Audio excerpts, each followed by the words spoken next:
Hey, you're still there. Thanks for hanging on with me through beer modules 1 and 2.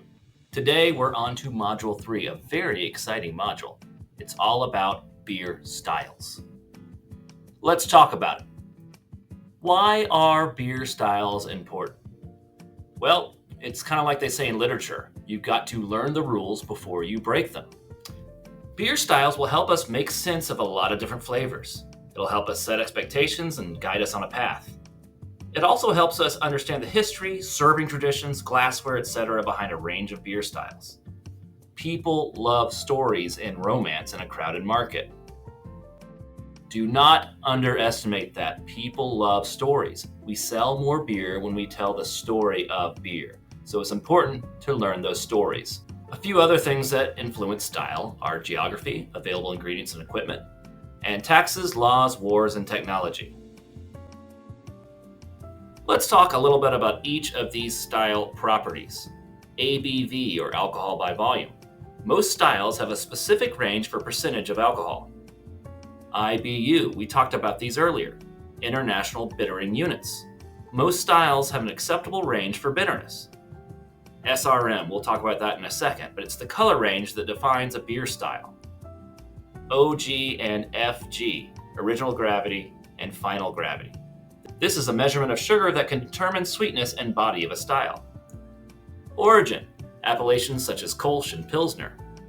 Process, fermentation, mashing techniques, cooling methods, and variations in the kettle. And of course, ingredients, specific ingredients such as oats in an oatmeal stout.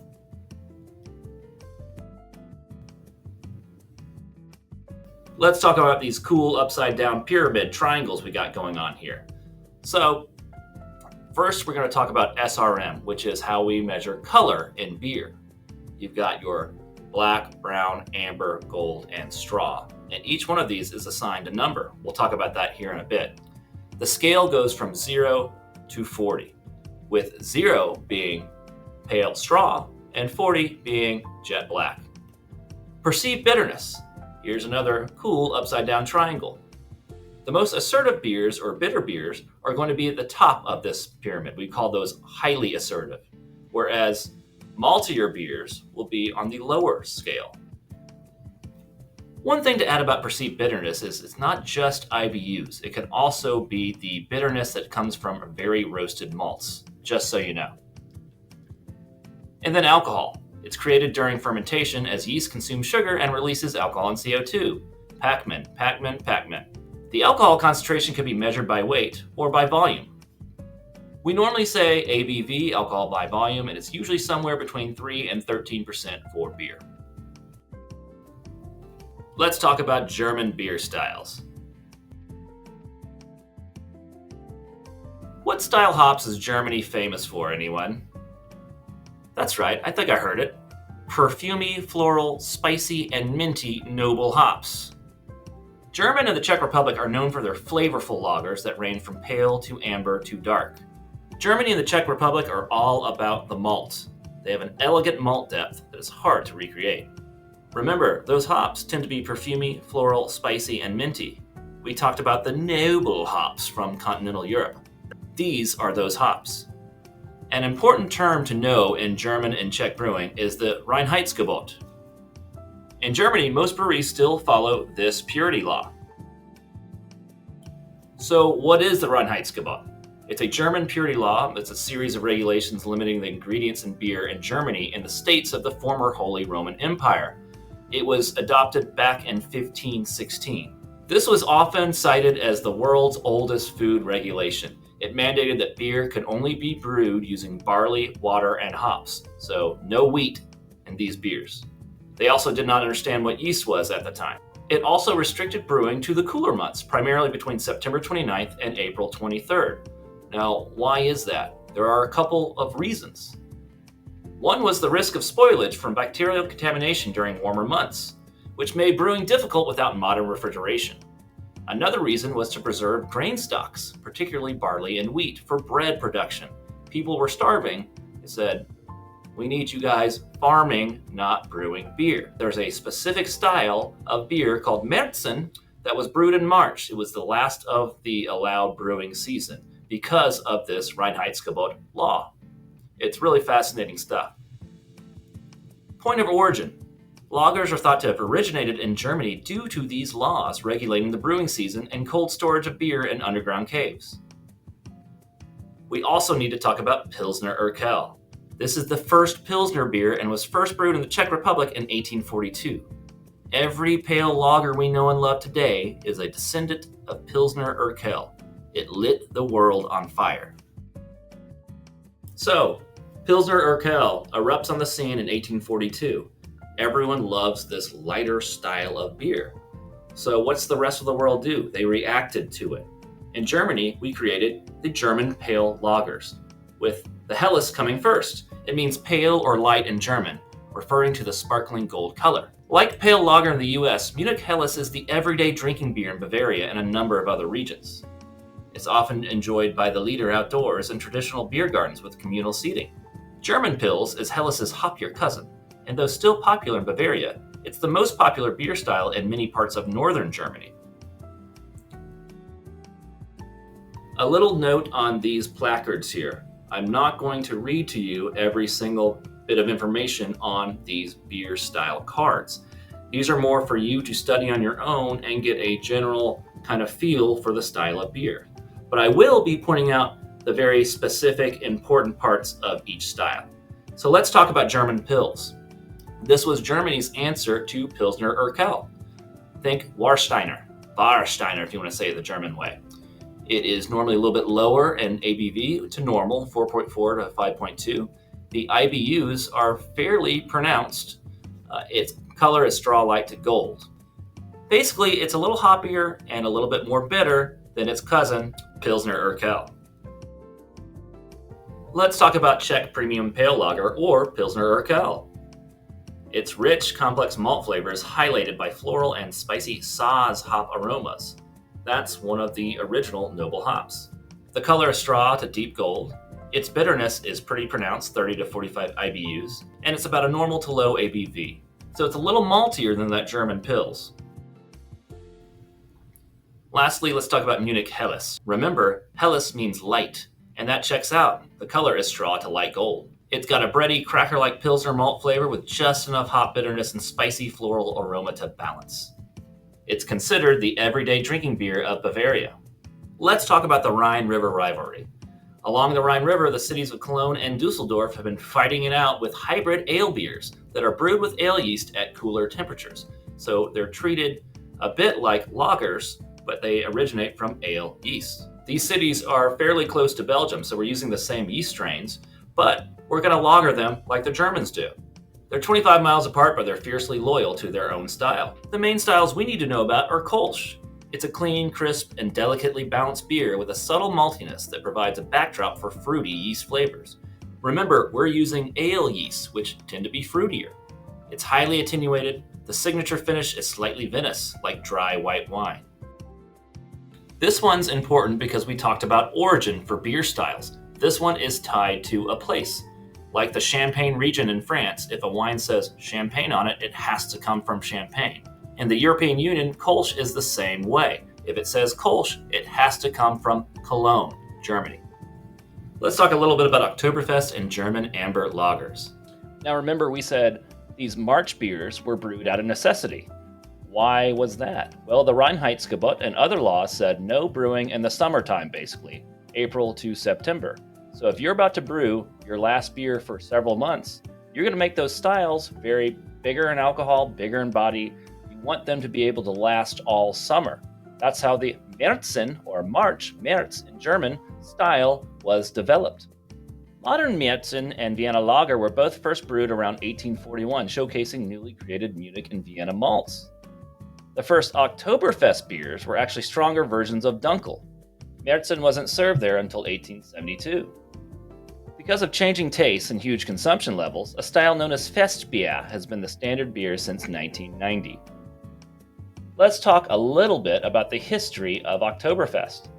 Back in 1810, there was a huge 2-day festival honoring the Crown Prince Leopold in Munich. It was the first Oktoberfest, so to speak. And that became a tradition.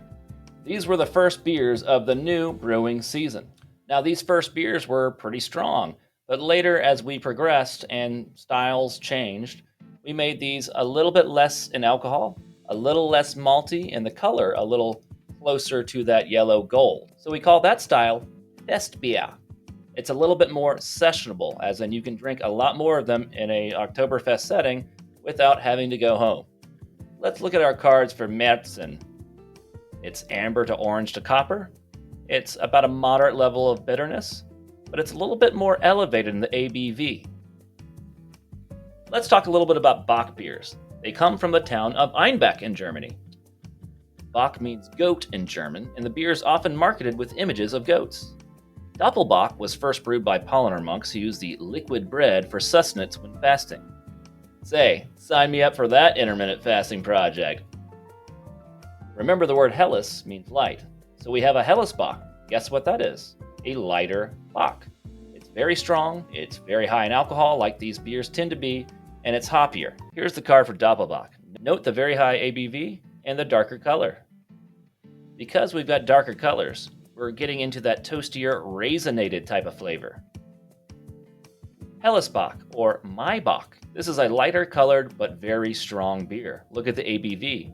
Now, and a very important style we need to talk about is German wheat beer. German wheat beer by law in Germany must be brewed with at least 50% wheat, but some are brewed with 65 to 70%. It now rivals Helles as one of the most popular styles of light beers in Bavaria. Now, in Module 1, we talked about that very special circumstance where yeast is the star of the show. It usually isn't the star, it's usually playing a kind of backward fruity character or a subtle character, but not in these Weiss beers, German wheat beers. And German wheat beers, they are the star of the show, with distinct clove and banana flavors, circus peanuts you hear all the time. Those will jump out of the glass at you, and it's because of this Weizen yeast. Dunkelweiss beer is a darker version, brewed with a portion of caramel and other specialty malt. And lastly, Weizenbock, it sounds like the Bock beers we were talking about with higher ABVs. That's exactly what it is. It's Bock beer, but also using wheat and that special yeast. If you see the word Weissbier or Weissbier, it literally means wheat beer in German. This is also synonymous with Hefeweizen. It originated in southern Germany in the 1500s. At times, brewing wheat beer was reserved for royalty. They're fruity, spicy, and effervescent. Now let's talk about German sour beers, a very popular style in American craft brewing right now. Many rare and lost beer styles existed prior to German unification, as the Reinheitsgebot only applied to Bavaria. Berliner Weisse and Gose are sour beer styles brewed with lactobacillus, or a clean tartness, and little or no funk found in Belgian sour beers. Only a few classic producers of these styles remain in Germany, but American brewers have adopted the style. Both of these styles are often enjoyed mit Schuss, or with flavored syrups that balance the tartness. The next time you're at a brewery and they give you a sour, ask them, mit Schuss, please? A little note on wild yeast and bacteria. Lactobacillus is one of the most common, most feared beer spoilage microorganisms. It belongs to the group of lactic acid bacteria, which also includes Pediococcus. Like brewer's yeast, lactobacillus metabolizes sugars as the main source of energy, but unlike yeast, it produces lactic acid instead of alcohol. That's what gives these beers, like Berliner Weisse and others, a clean citric tartness. Other yeasts and bacteria include Brettanomyces, can give you crazy flavors like funky or barnyard. Acetobacter, like vinegar, balsamic, and sharp tartness. And then you got a style called Flanders Red, which anything goes. All four yeasts and bacteria are present. And another important style we'll talk about later are lambic or agouze. You can have up to 200 different wild organisms. Pretty crazy. Here's our card for Berliner Weisse. Sour, tartness, effervescence, breadiness, and fruitiness are the things that come through. This beer was called the Champagne of the North due to its lively and elegant character. Gose is not too dissimilar. It's effervescent, refreshing, briskly tart, and a fruity wheat beer. Hello there, Governor. It's time to talk about British beer styles. It's Tuesday, ain't it? And today we're going to learn a bit about the Brits and ales. What say ye? Let's go. Ales from England, Scotland, and Ireland. We are in ale country. If Germany was Lagertown, we are now in ale country. Ales from England, Scotland, and Ireland tend to emphasize malt flavor, especially the further north you go. Certain places have very hard water, meaning high mineral content, especially places like Burton-upon-Trent, or London and Dublin. Hops. Hops in the UK, we've mentioned before, tend to be mild in flavor, herbal and earthy and tea-like. Things the Brits like. Porters and stouts, very popular styles, especially in the turn of the century, 17 to 1800s. Porter was the first large-scale industrial beer and led to stronger versions as well as stouts. Brown ales from Newcastle. Brown ales were and still are very popular. Malty, nutty, easy to drink. The style is a bit more of a modern creation. IPAs and bitters. England's modern pale ales all evolved from hoppy IPA-style beers. And lastly, Scottish ales. Scottish ales and wee heavy beers all share a prominent malty flavor with a low hop profile.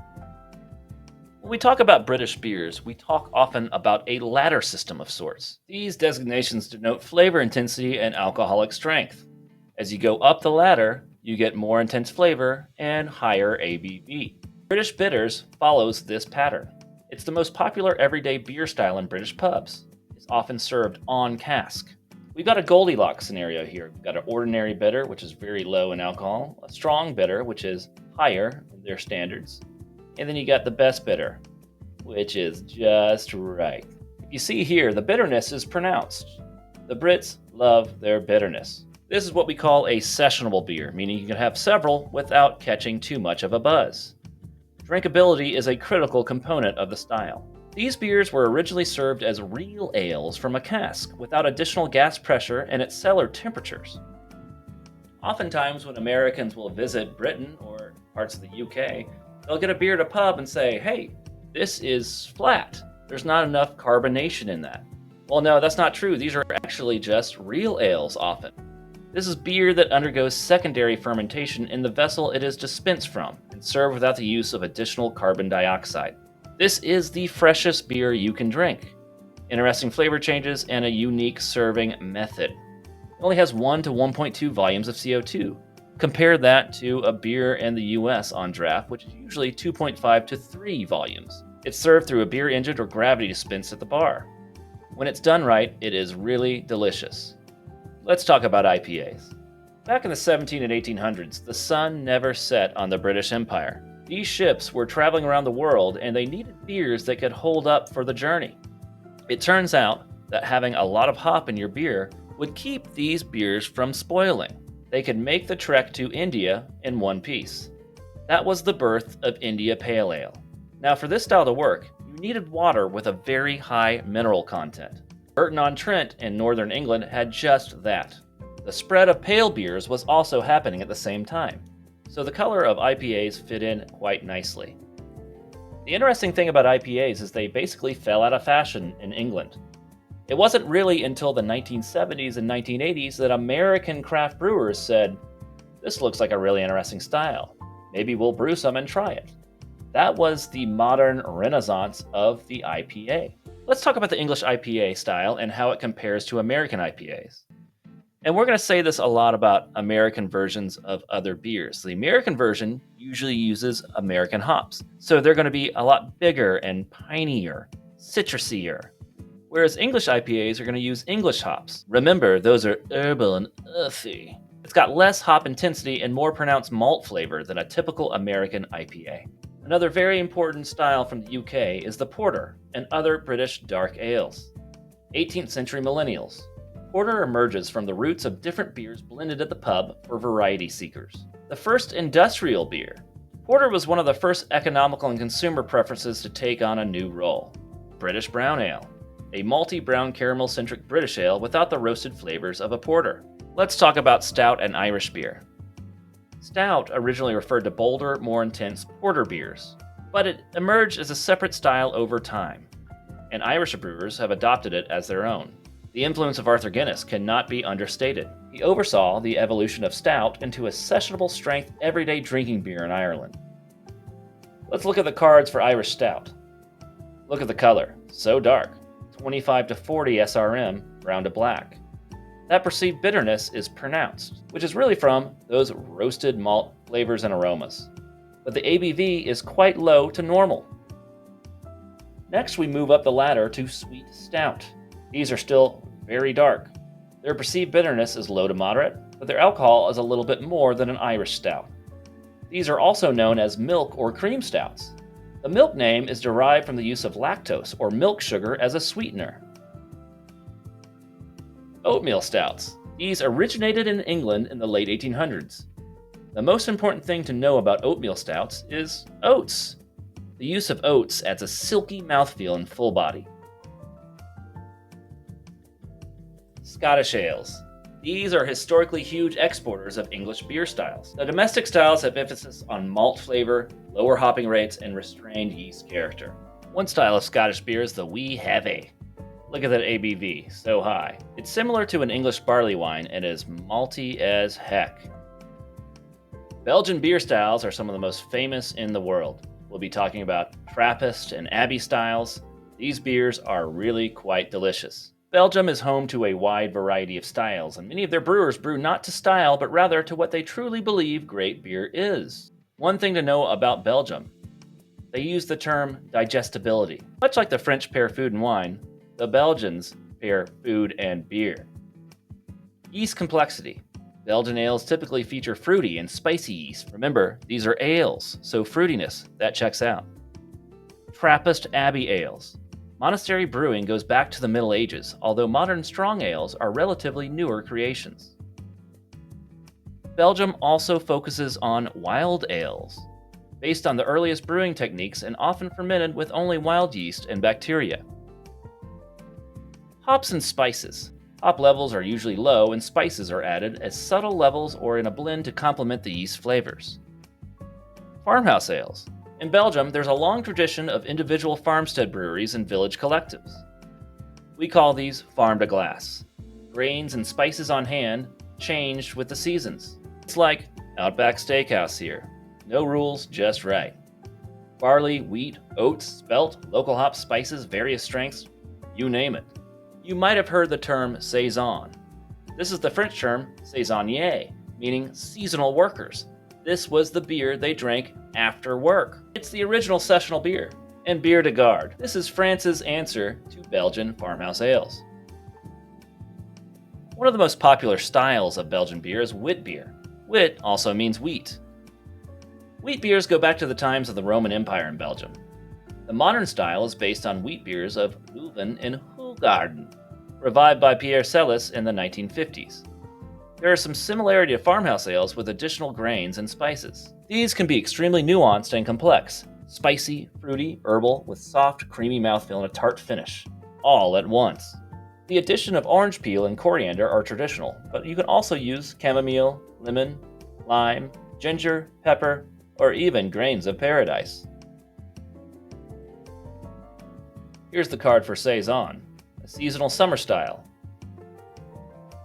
And wit beer, beers like Hoegaarden. Monastic brewing is often associated with Belgium and parts of France. In the 8th and 9th centuries, most of the monasteries made rules that monks be both self-reliant and welcoming. Beer was the answer for both. Monasteries were centers of learning. They malted their own barley, brewed their own hops. They had production that would rival many small craft breweries today. The modern beer styles have only been around since the 1920s or so. However, they base this brewing culture on old methods, philosophy, and recipes. Trappist beers have protected designation. These were given them for such products as beer, cheese, and soaps. There are a handful of Trappist breweries that are something special. Abbey beers. These are beers based on the Trappist styles, but they may or may not have an affiliation with a historic monastery. Here are some of the Trappist beers. A little bit like the UK, Trappist or Abbey beer styles work on a ladder system. There's possible historic basis for these names, but now it's recognized styles with color, flavor, and strength parameters. Common traits to all of these are complex, fruity, spicy, and alcohol elements, all in harmony. They are really strong, yet drinkable. Almost always brewed with sugar to lighten body and/or add flavor. If you want to add ABV but not body, you add sugar. As these jump from single to double to triple to quad, we jump up in intensity and alcohol. Belgian Double is 6 to 7.6% ABV. These are usually bottle conditioned or re-fermented in the bottle. And we're getting notes of chocolate, caramel, raisins, and clove. The Triple is even higher in alcohol, but a little bit lighter in color. The Belgian Golden Strong Ale is pretty light in color, but look at this ABV, 7.5 to 10.5. Be careful with these. Many commercial examples of this style have names that reference the devil. And then we got a Belgian Blonde, still pretty elevated, 6 to 7.5%. It's a relatively new style debuting in the 20th century. Now let's move on to lambic beers. This is an ancient style of brewing. It goes back to some of the earliest forms of beer making. We rely on spontaneous fermentation, a trust in Mother Nature. Just so we're all clear, you don't have to inoculate a beer with yeast or a wort with yeast. There's yeast all over the place. There's yeast all over this room right now. So if I left wort out here, eventually the yeast little Pac-Man would find it and would ferment and produce a beer. That's what these lambic beer styles are dependent on.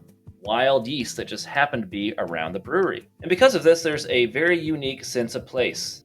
It can take as many as 200 different microbes 3 years to create one batch of lambic beer. Here's the card for Goose. Lighter in color, fairly high alcohol, spontaneously fermented beer. One you might see a little bit more in the US is a fruit lambic. We age these spontaneously. Complex, fruity, and pleasantly sour, these beers generate their flavor profile by aging spontaneously, sometimes for several years, then blending with various fruits. Common varieties include cherry or kriek, raspberry, framboise, and peach, pish. Flanders Red and Brown. These are traditional aged and blended beers from the Flanders region of northern Belgium. They've got a wine-like harmony of sweet, sour, fruity, spice, oak, and funky flavors. Here's that card. It's known as the Burgundy of Belgium. Welcome to our last portion of this module, American beers. You can take a lot of pride in our American beers. It's a melting pot. It has never been a more exciting time to be a beer drinker in the US than right now. American beers have roots all over the world. The rest of the world will often associate us with American light lagers. It's still the most popular beer in the US, but it has influenced beers worldwide with their drinkability and refreshing qualities. Hey, why you so bitter? American brewers are also known for beers that are very bitter, with aggressive hops such as IPAs, which are more popular here than many other countries. But most importantly, innovation. American brewers are also known for putting innovative twists on many traditional styles and brewing strong imperial or double styles.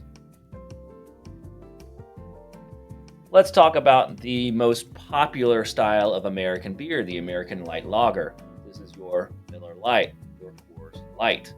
Look at the color. It's straw. It's only SRM 2 to 3. Very, very light in color. Also the ABV, 2.8 to 4.2. That's very low. Think of it as a lighter, lower-bodied, lower alcohol version of the American lager. And adjuncts like corn or rice may be used to lighten the body and flavor. American Blonde, another very important category. Blonde ales were designed by American brewers to compete with sessionable American-style lagers. They're light, refreshing, and are more approachable and less assertive than other light-colored American ales. One thing to note when we're going through all these various beer style cards is the US tends to copy other styles in the world, but put our own American twist on it. That usually means a little more intensity, and we usually use American hops. American hops, as we have learned, tend to be citrusy, resiny, piney. We Americanize it. We're big, we're bold, and we're unapologetic. American wheat. This is our version of a Hefeweizen, or a wit beer perhaps. We are brewing with wheat, but often using American hops. American hops means more hop character and less yeast character than German wheat beers. We should not get that banana clove character that Hefeweizen gives us. American Pale Ale. These are a lot like British Pale Ales, but you guessed it, hoppier, more citrusy, more piney.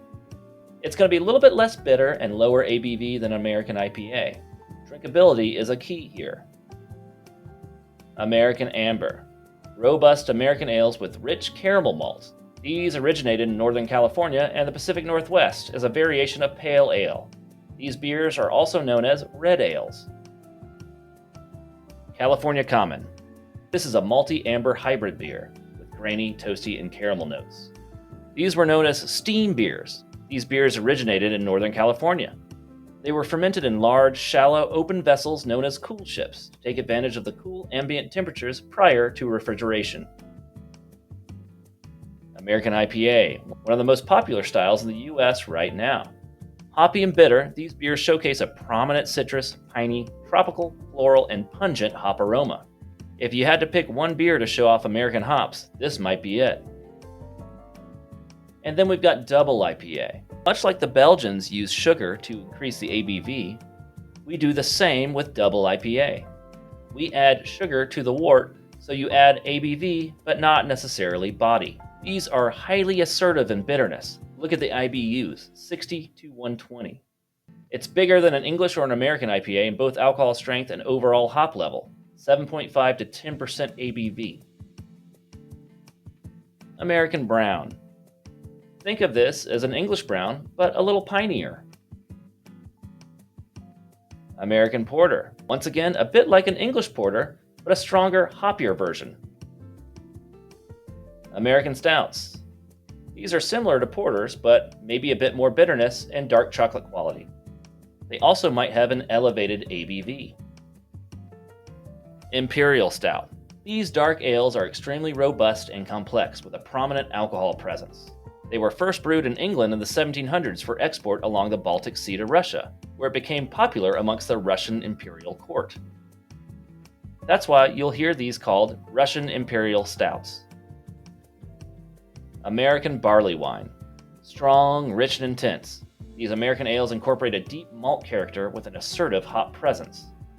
Alcohol flavor and bitterness are noticeable and should leave a lingering aftertaste. That's it. That is Beer 101. Listen, I know we threw a lot of beer styles at you throughout this course. Now your job is to try every single one of them. We want you to know as much about beer so you can go out there and sell more beer. Thanks so much for joining Beer 101. Cheers!